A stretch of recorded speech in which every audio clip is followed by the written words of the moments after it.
Hello and welcome to the History of Bangalore. I am Ramjee Chandran and this is episode 59 of season 2.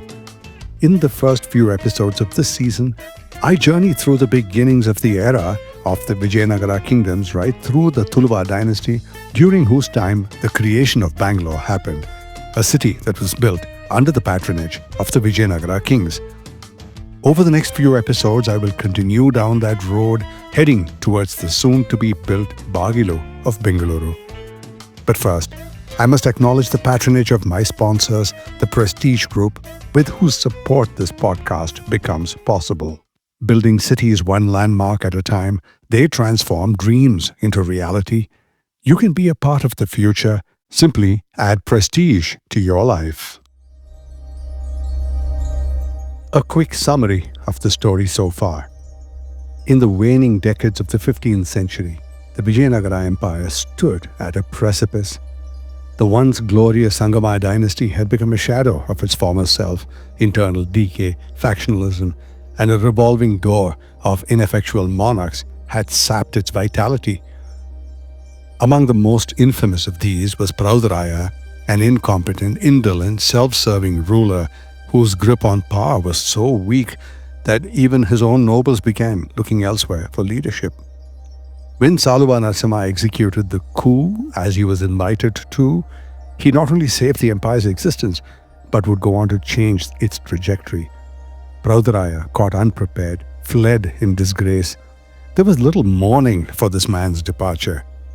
To many, Narasimha's coronation of 1486 was a restoration of dignity, and it was no usurpation. There is little doubt that Saluva Narasimha saved the Vijayanagara Empire, but that done, he needed to rule it. And today I will look at whether the betrayal and the bloodshed stopped with Saluva Narasimha, or did it go on? History has strange stories to tell. As Saluva Narasimha took the throne in 1486, I imagine the air in Hampi must have crackled with hope. After years of rigid Sangama rule and courtly dysfunction, there was a fresh face in the palace halls. But was this a legitimacy that was a little too fragile? Because by the rules of the day, the throne had passed on to Saluva Narasimha not by divine right, but through force, and as we know, Narasimha was a mere general who became a king in a world that believed in kingship by birthright. Anyway, with the new king in place, one imagines Hampi reverberated with a hum of activity. Architectural crews working on ceremonial gateways and sandalwood canopies for musicians and other cultural performances. Soldiers moving about in their own cadence, horns and drums on the many stone terraces. And yes, on the other side of hope were the undercurrents of unease, especially among the aristocracy who had things to lose. Ancestral rights, for example. How would this new king act? Likewise, distant provincial governors must have felt a little tentative, watching for signs of weakness in the new guy. And if there was anything that concerned the peasantry, it would be bracing themselves for a fresh bout of taxes and, of course, the spectre of being conscripted to fight for a king they would never meet. Back in the day, the conscription to the army was principally to use farmhands and farm labor right in the forefront of the army, and they were the most dispensable, and bringing up the rear would be the standing army soldiers. But Saluva Narasimha was determined to form his reign by substance. He had long recognized that battle victories alone would not be enough to rule the land, so he surrounded himself with the smartest and the most learned people that he could find. Brahmin scholars, temple priests, legal scholars. A devout man and one of Tirupati temple's greatest patrons, Saluva Narasimha paid much attention to religion and ritual. Descriptions of royalty of the time by historians like Asher, Talbot, Burgess and others bear this out. On festive mornings, Saluva Narasimha would have been seen walking barefoot, shorn of any royal trappings, through the temples in Hampi, following priests into the sanctum. The ritual humility of South Indian kings was such that kings, discarding all trappings of power, would walk to shrines barefoot in a dhoti, accompanied only by the temple priests. And these weren't just isolated gestures of Vijayanagara kings. Vijayanagara rulers treated the deity as true sovereign. They styled themselves as devotee servants and kneel in grand public rituals of obeisance. Their behavior reinforced that the king's legitimacy came from serving the divine. But this idea was far older than Vijayanagara.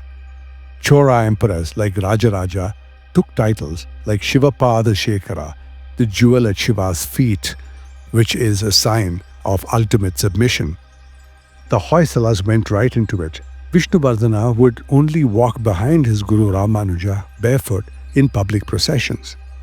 The Pandyas of Madurai marched in religious processions as lowly fly-whisk bearers during festivals, and Tirumala Nayaka is recorded as personally sweeping the floor of the Madurai Meenakshi temple regularly.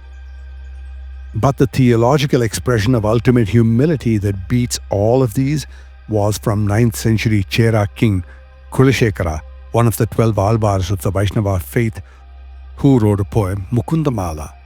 So devoted to the Tirupati idol was he that one verse read, "O Lord who destroys sins, please make me the padi at the entrance of your temple, where your devotees will tread upon me as they come for your darshanam." Padi means step, both the one that you take and the ones on a staircase. And to this day, Tirupati temple, at the inner threshold of the sanctum that only temple priests are allowed to cross, there lies a stone on the floor called the Kulashekara Padi, in tribute to this king who later abandoned the throne in pursuit of his devotion. All this was not just piety. There was also an aspect of performance in it. The king needed to show that he could wield power, but only because he had earned the right from God. Therefore, public ritual became Narasimha's strongest visual argument for the legitimacy that he lacked by birthright. He organized grand festivals at the Virupaksha temple, illuminating the complex with thousands of oil lamps as priests offered coconut-based sweets and large mounds of rice. Musicians, from senior mridangam masters to young flute players, filled the night with music. But for all the rituals of humility, kings would only be judged by the people, by how they ruled. So Narasimha set about learning how, and making sure the people knew it. His military reforms were swift and visible and dramatic. From painting bright banners and state colors across the imperial battlements to recasting cavalry units that used to be composed of disorganized tribals into well-drilled squadrons. And as part of the effort to strengthen the cavalry with a good supply of horses, he courted the Arabs. Now the Arabs had run away from the Vijayanagara kingdom because the earlier king Virupaksha or Praudharaya had massacred them in Goa and make them want to have nothing more to do with the Vijayanagara kingdom. Saluva Narasimha, offering to pay them their asking rate even for the horses that did not survive the journey by sea, managed to court them back into the fold. He needed to. At this time, the Arabs had a near monopoly on the horse trade, which the Portuguese took over completely by the early 16th century. In Hampi, the drums and horns of the new military pageantry began to echo comfortingly through the market plazas. Next was diplomacy. Narasimha, recognizing that he needed alliances, started to court the Reddy clans and made them allies of his kingdom. And then in a series of populist moves, such as distributing rice and promising relief from wartime taxes, he secured his place in plebeian hearts, while rival states watched whether he would stand or crumble under his own philanthropic weight. Narasimha was not without having to deal with the darker currents that lingered, from Sangama loyalists, some being dispossessed princes, others provincial military chieftains, simmered with resentment. A clandestine network of disgruntled officers were rumored to have plotted assassinations, though none of these plots came to fruition. And courtiers, once self-indulgent under the old Sangamas, now moved a little more cautiously, a little more fearful. Yet for all its pageantry, the kingdom remained brittle. Narasimha often found himself navigating the same pitfalls that his predecessors had drowned in. Feudatory lords in Mysore and Penukonda hankered after independence. In another district, harassment by Palegars forced villagers to abandon their homes, and a run-in with Saluva Narasimha led to the siege and ruin of Bommavaram. In response, Narasimha intervened personally and attempted to stabilize governance in unsettled areas, but his administrative systems appear to have lacked follow-through, because a generation later, during a revenue review at Krishnadevaraya's court, an accountant explicitly and trenchantly remarked, "Heretofore, Narasimharaya did not examine the accounts." The implication was clear. He was saying that Narasimha had failed to maintain regular audits and had left behind confusion in the books. And now for a short commercial break, after which, how did Saluva Narasimha punch his way out of these problems? And the rest of the story until his death in 1491. Right after this. Maximum connectivity, maximum luxury, maximum lifestyle. Live your max at Prestige Raintree Park. Opulent residences nestled in 21 acres of breathtaking landscape with 1 lakh plus square feet of clubhouse, 3 swimming pools, and ample leisure and sports amenities. Experience exquisite living at Prestige Raintree Park in prime Whitefield with schools, offices, hospitals, and shopping malls just a hop away. Call 81399 or visit prestigeconstructions.com to know more. RADA approved. Taking over a new kingdom was not easy, especially for someone who was not a part of the royal bloodline and whom history labeled a usurper, even though he was practically invited to take over the kingdom. For all that, Narasimha did not do badly. By 1490, his court stood as a curious paradox, visually stable, ceremoniously rich, but structurally still very, very cautious. Fortress commanders, or Palegars, were under oath to fight only with a royal banner. Temple priests held sway in local justice with minor pockets of jurisdiction. At Hampi's eastern Gopura, which is one of the gateways to the city, people had walked past the guards who welcomed them with some amount of indifference. Now they inspected every piece of baggage, and they greeted caravans with royal citations and escort flags. The city was bustling for travelers to mistake the atmosphere for total confidence. It looked like the kingdom had weathered its storms. But in private, governors still feared that it would take only one misstep to bring it all unraveling and leave them abandoned. Saluva Narasimha's regime was a test at every seam. He tried to fix the taxation regime, but even militarily, he was not idle. The southern frontiers, in Chitradurga and Tumakuru particularly, had got unruly, and the Reddys in the east, whom he had courted as allies, were beginning to flirt with independence. But in all this, it is my personal opinion that Saluva Narasimha made an error of judgment. His rise to power owed much to the Tuluvas.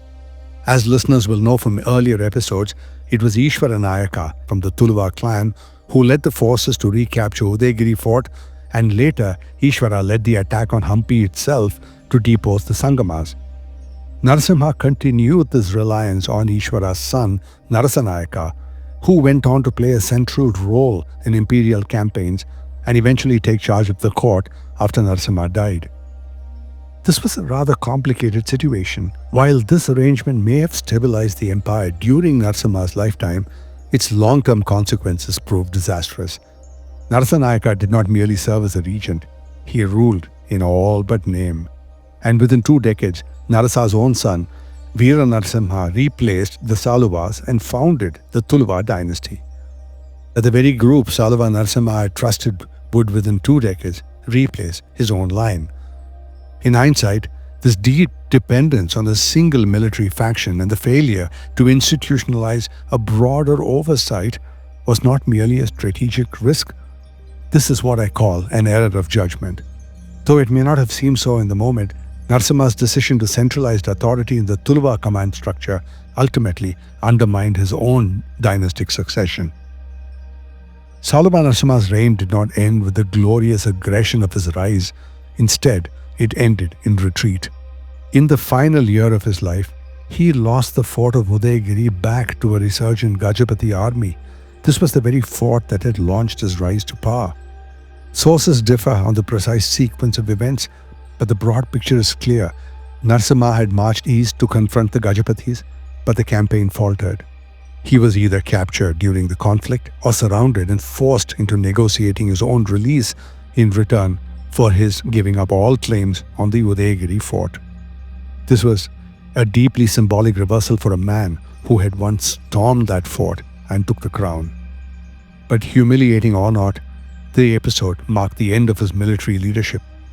Shortly after, in the monsoon of 1491, while he was at Penukonda, he fell gravely ill. By the descriptions available, it was most likely from malaria or another fever that typically happens after the Deccan rains, and he died within days.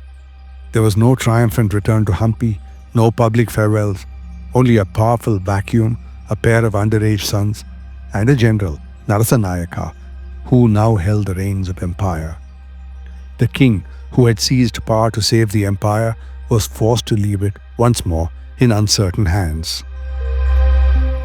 After the death of Saluva Narasimha in 1491, the empire entered yet another uncertain passage. The Sangamas were gone. The Saluvas had taken over by force, but now the very general whom Saluva Narasimha had trusted above all, Narasa Nayaka, stood alone at the helm of an empire without a crowned ruler. The Saluva Narasimha did have two sons, the elder Timmabhupala and the younger Immadi Narasimha. When Saluva Narasimha died, it was Timmabhupala, the older son, whom Narasa Nayaka first crowned king, presumably to preserve a semblance of dynastic continuity. But that arrangement quickly fell apart. Timmarasa, a senior figure at court, had Timmabhupala murdered.